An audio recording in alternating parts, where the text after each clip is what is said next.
Well, today, folks, we're gonna put together a kindling splitter. Here's the material I've gathered up from around the shop. We got a bunch laying around all over the place. I think we're gonna go 18 inches tall. I've made them in the past.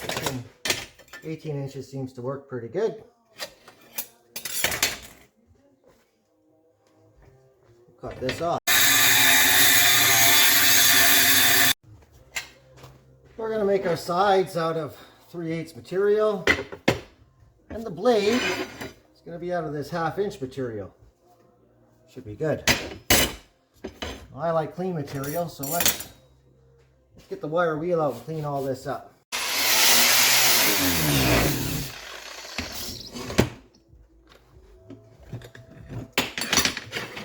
Just like that, nice and new again.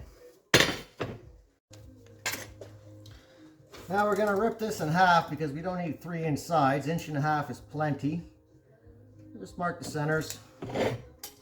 Mark the centers here. And cut that right in half. Now when ripping a long cut with a grinder, zip disc, I always like to clamp a straight edge onto it. Just helps you get a nice straight cut.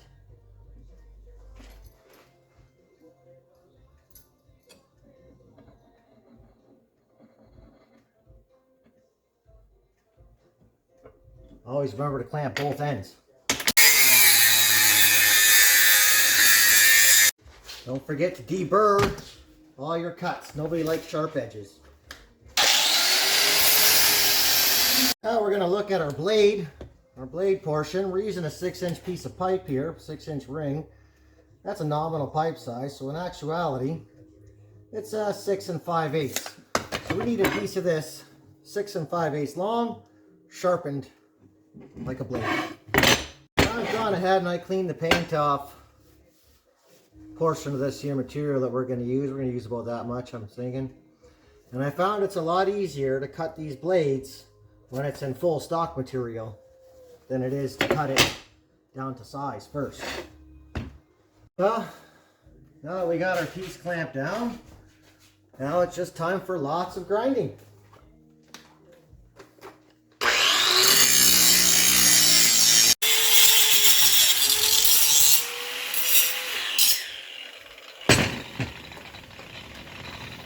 Oh yeah, just like that, we got our cutting edge. Just about shaved with this thing.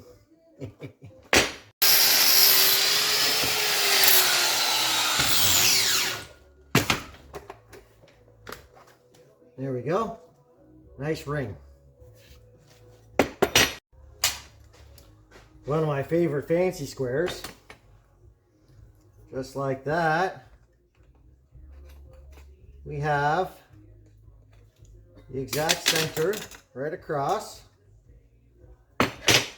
of a circle. Now we're doing a little bit of layout here for our sides. We're going to want to find the center.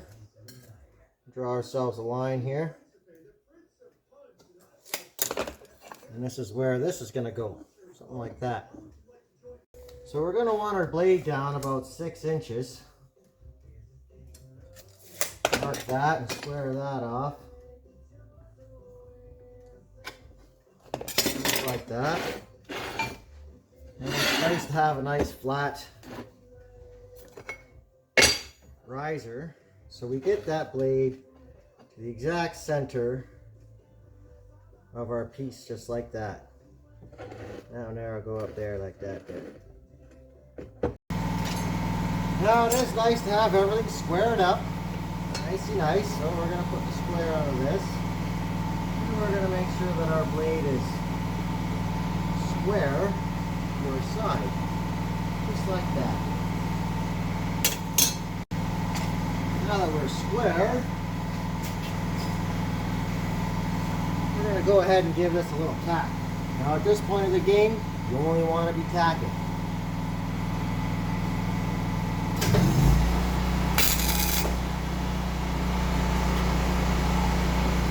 Just a little tack like that. And we'll double check our stick. Yep. pull just a little bit. There we go. That's good.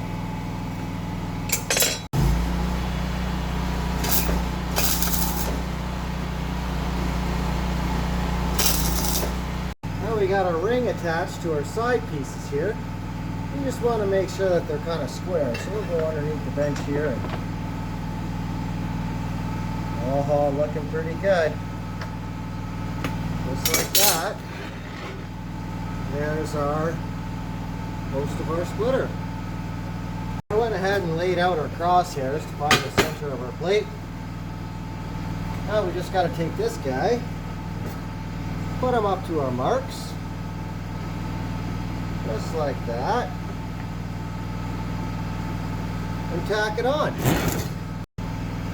Now when tacking, you're going to want to see what side it's got to go. So it's always going to be leaning one way or the other. So it's leaning this way, so I'm going to put my tack on this side and it'll pull this thing over square for me.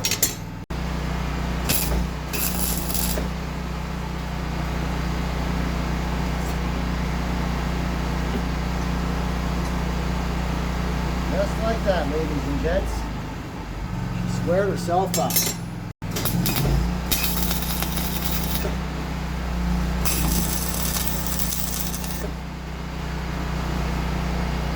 Okay, now that we got her all tacked up, now we can weld her out.